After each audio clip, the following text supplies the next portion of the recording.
So let's talk about something no one wants to talk about, but everyone in voiceover is thinking about right now. Is Voices.com going all in on AI? And what does that mean for real human voice actors like you and me? Now, here's the thing I want to get straight. I'm still active on Voices.com, but I've noticed the shifts. And after watching the recent voice data launch event thing, yeah, they actually had a whole event about this. I've got some thoughts. And in this video, I'm breaking down the reality, not to scare you, but to give you a heads up so you can play the game smarter. I watched their entire voice data launch presentation and I gotta say, it was eye-opening. They're actively recruiting voice actors, usually newer voice actors, to create AI datasets for training, internal company procedures, narration, customer service voices, you name it. They've built this whole new recording studio specifically designed to capture rich contextual voice data for AI training. They're talking about lossless audio capture and real-time multi-speaker interactions. This isn't just some side project. This is a major business pivot. And here's the thing. Yes, it's part of the gold rush, the AI gold rush. See, they kind of owe it to their investors to do this. They don't want to get left behind if synthetic voices keeps advancing forward. So they're positioning themselves as the go-to source for high-quality, ethically sourced voice data.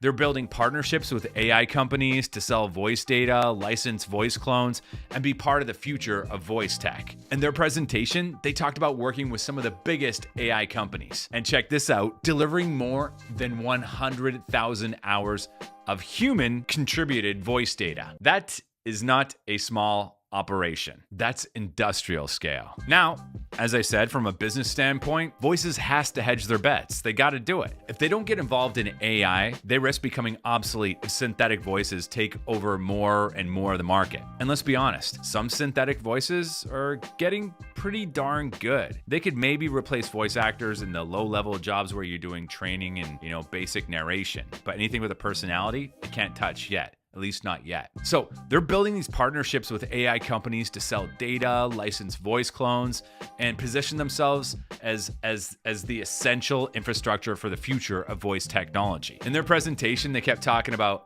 ethical sourcing and transparent voice data. They're trying to be the premium option in a market that's often built on scraped, unconsented voice data, which I respect. I really do. From a business perspective, it's actually smart too. They're trying to be Switzerland in the AI voice wars, working with everyone, providing the infrastructure, taking their cut. But here's where it gets complicated for us as voice actors. Voices.com still makes a huge chunk of the revenue from real human voice actors like us. And it's not just our membership fees either. They also take 20% off every job we book. Actually, it's really like 24% because they add another 4% transaction fee that they don't tell the voice actors about. They just kind of tack it on to your quote. So if you're quoting let's say $499 on a job, if it's like a budget range between $250 and $499 and you bid $499, the client's going to see another 4% on top of that $499. So it's like, I don't know, like 510 or some shit or 505. I don't know, just a heads up. And here's a stat that everyone should worry about. Jobs being completed on Voices.com has been sliding. It's been trending not completed. If you look up, if you're on Voices.com and you look up your answered jobs and look through that tab, go back months, you'll see deciding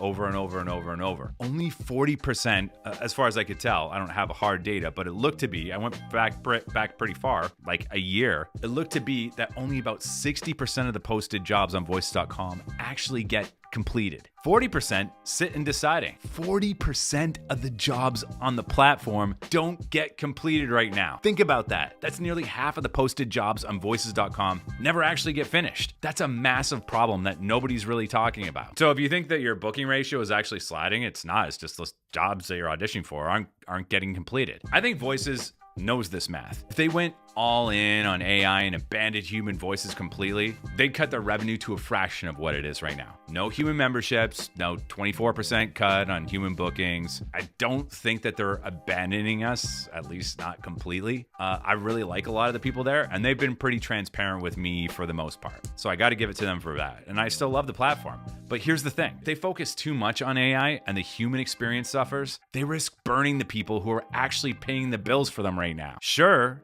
the people that post the jobs, they're called the client.